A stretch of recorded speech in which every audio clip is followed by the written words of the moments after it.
Well, at least you guys could have given me some good news today, the day after 4th of July, when I had such a good time with my kids.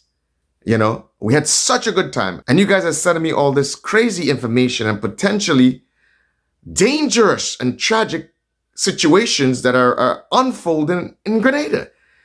Now, it was only a few weeks ago. I bawled my eyes out. I shouted from the top of my lungs, and I warned everyone that I know.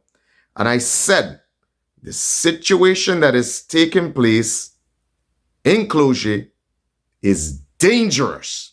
I warned everyone that I knew via WhatsApp. And I said, vehicles passing on our road is only going to make things worse because the failure, I said, when that failure occurs at a 45-degree angle. Okay? Now I explain all of this. Okay? And I said, no one should traverse that road. It's dangerous to the people traversing the road. It's dangerous to the contractors working on the project. And even if you're building a retaining wall, I bawled to the top of my lungs and I said, look, you need temporary shoring during construction to temporarily hold back the soil while the retaining wall is being built. No one took heed. No one listened. And look at what is happening right now. Now that person's house, it's a goner because there's no way at this stage for them to install emergency temporary shoring to save that house. It's going to be very difficult. It is the same thing said on the Molyneux project. I did my civic duty. Unlike the Go Along, Get Along gang, who said they were part of civic society in all previous administration, but all of a sudden, they're no longer part of civic society. So you've got to see. You thought I was not your friend. I am more your friend than these people who pretend to be your friend and they don't tell you the truth or they're not honest with you. What sort of friends are those? Now you understand that instead of being candid with you and advising you properly, this is what happens. This is what happens. They don't care about you. If they truly wanted to see your administration progress and do great things and achieve the ultimate, then they would have been honest. Now you should totally look at them in a very different way. I'm not doing this because I want to show up anyone. I'm doing this because of love. Out of genuine love. Same thing I said on Molyneux project. I made a whole video about it. And look at the consequences we had there. Again, I shouted to the top of my lungs and I said, look, what's happening in Clozier? No one heeded. And you know what is sad? You know what is sad and it breaks my heart? Is there's so many people who are pretending that they love this NDC administration so much. But I realize that a lot of you guys don't care two hoots about the administration. Because you understand and you see that in certain situations they may be inexperienced and there may be lack of knowledge. And some of you should know better.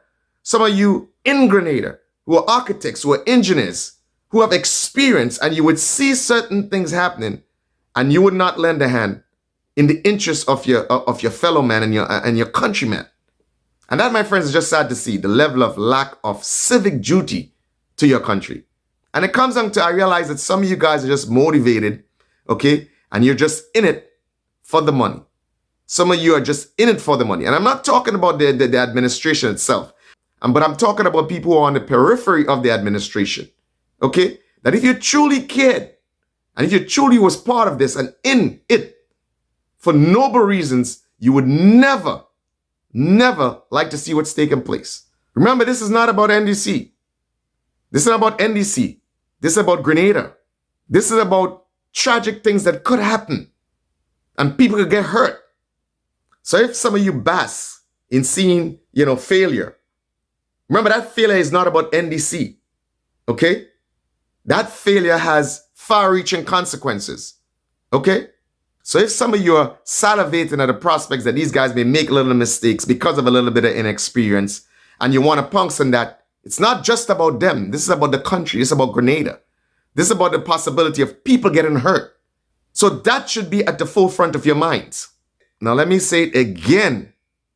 Anytime you're doing a retaining wall, You have to have temporary shoring, especially at that level. Now, what is going to happen? All of this money that is already spent, this is going to go to waste. This right now is oh my goodness. Now, people who know what they're doing have got to step in and salvage the situation before it totally gets out of control and people are hurt. Now, these are the videos I made a few weeks ago concerning this situation. Does any contractor in Grenada practice temporary shoring during construction, especially when you're excavating on a slope? Because if they did, what has happened in Clozier would not have happened. What has happened in Granitang would not have happened.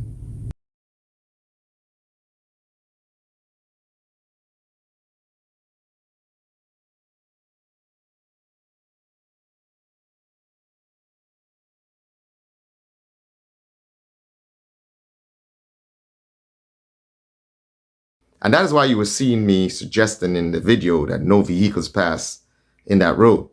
I mean, we don't get into the technical aspect of it, but some of it is just common sense. If you have vehicles passing on top of that road, you're increasing vertical pressure. What does that do? It pushes the soil laterally, causes the soil to go laterally. And that is why you're seeing that creep taking place right now. And with nothing to hold the soil in place, what do you think is going to happen? It's going to fail. It's just obvious. Even if you're building a retaining wall over this side and nothing's holding the soil in place temporarily, what do you think is going to happen? It's going to fail. It's just common sense. My friends, remember this. There's a force called gravity, and gravity reigns supreme on this earth. Okay? So the only way that soil or that embankment would have been stable is if it was angled like this, at least a 1 to 2 slope. It's the only way it would have remained stable. So what you see happening, that failure that's taken place, it's trying to establish some sense of stability. The embankment is making itself stable. That's what's happening. And here are some stills from a video, I think it's by Anna Augustine, of the current situation of that slope and road and the potential that that person who has a house adjacent to the area, more than likely it's a goner. It's totally a goner. And if you want to see that full video, I suggest you go to Anna Augustine's Facebook. There's a full video showing the impending tragic situation that exists right now.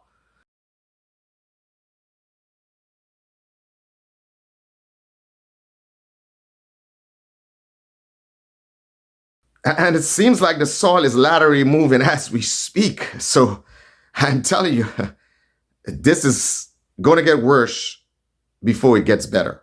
Okay, so now that we've understood the problems associated with the project, now let's become more solution-oriented going forward so that you don't make the same mistakes.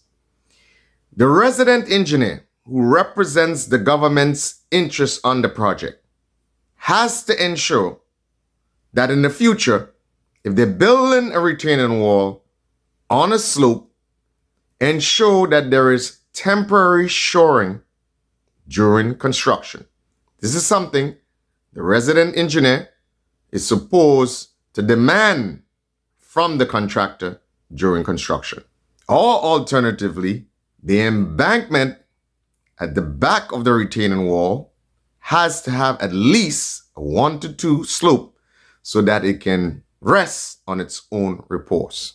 In this case, however, this could not have been done because you already had an existing roadway. So you definitely needed some sort of temporary shoring before you build the retaining wall. That may help alleviate problems like these in the future.